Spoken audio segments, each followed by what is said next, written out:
arresting patient. I already know you.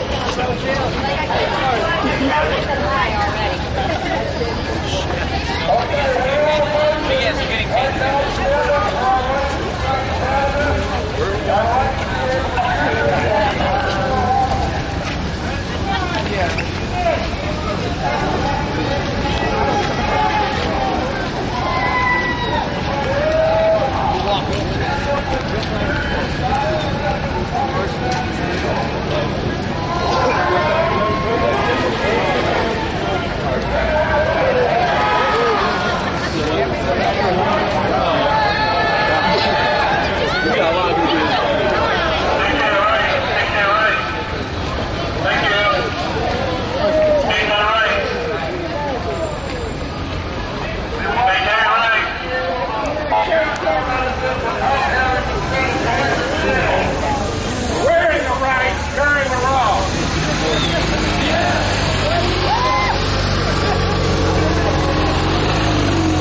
Hey, hold this for a second, bro.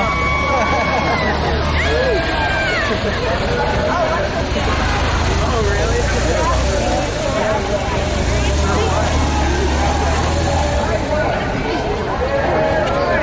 How far are you on?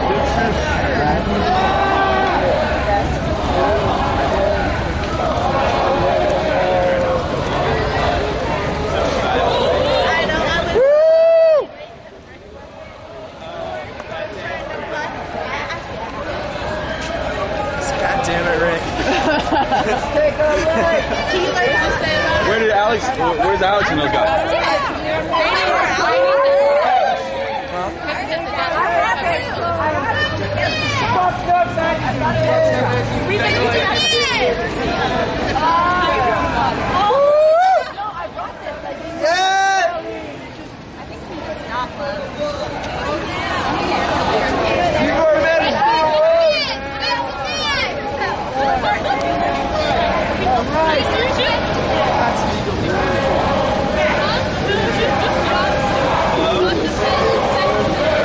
Stop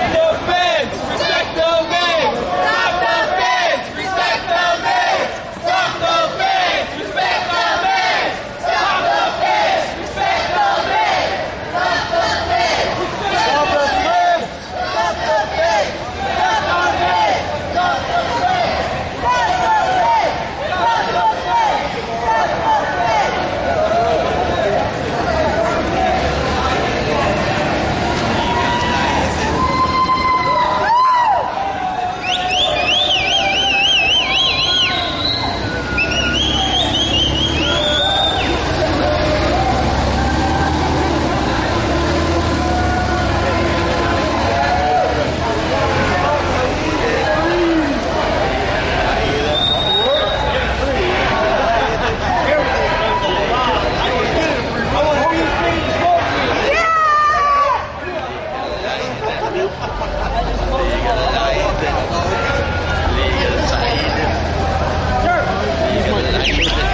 another big pillar in our community. She is an attorney, a compassionate use attorney.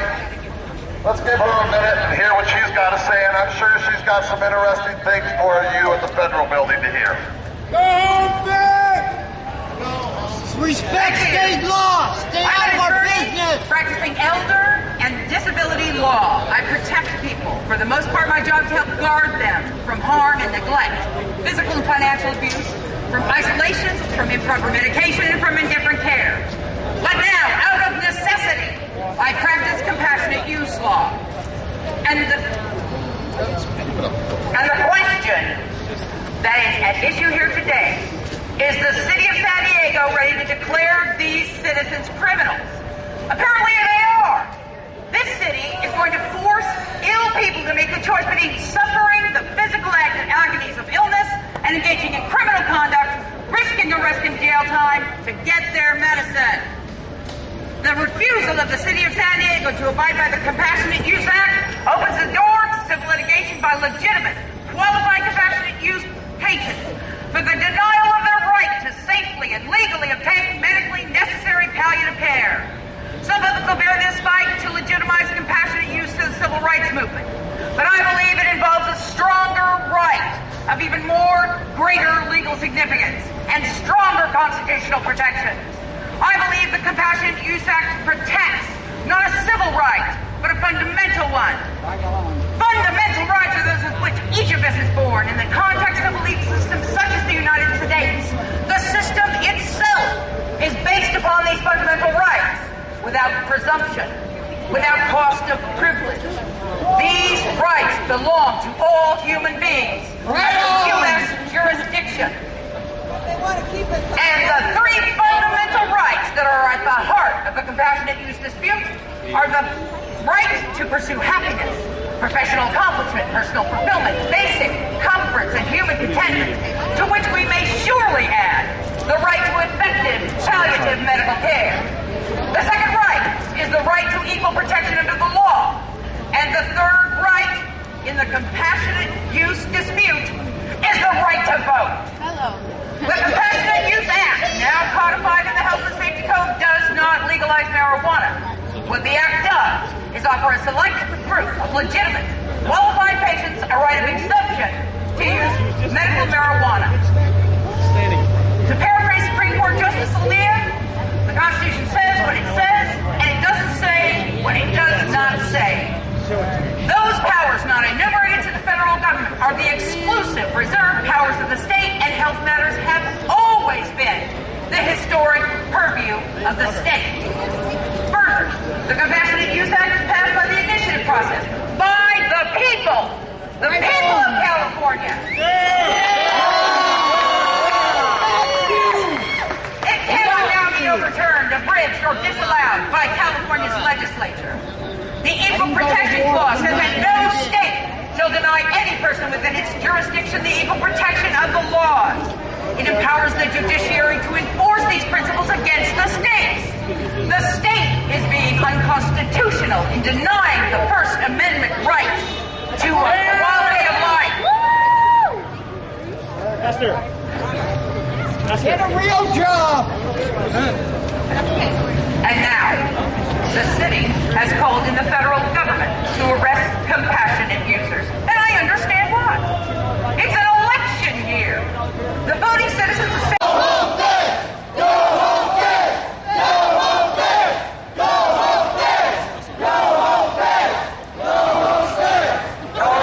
Right to have our medical marijuana. We need to stand up for that.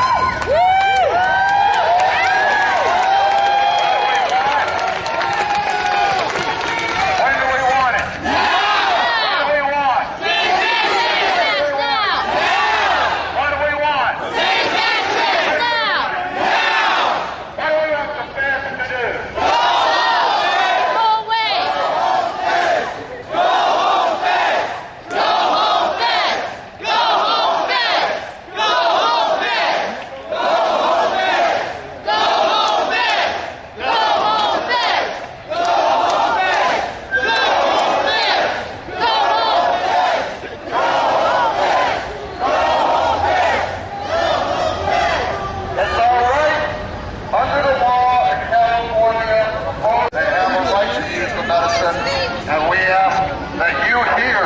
the voice of the people.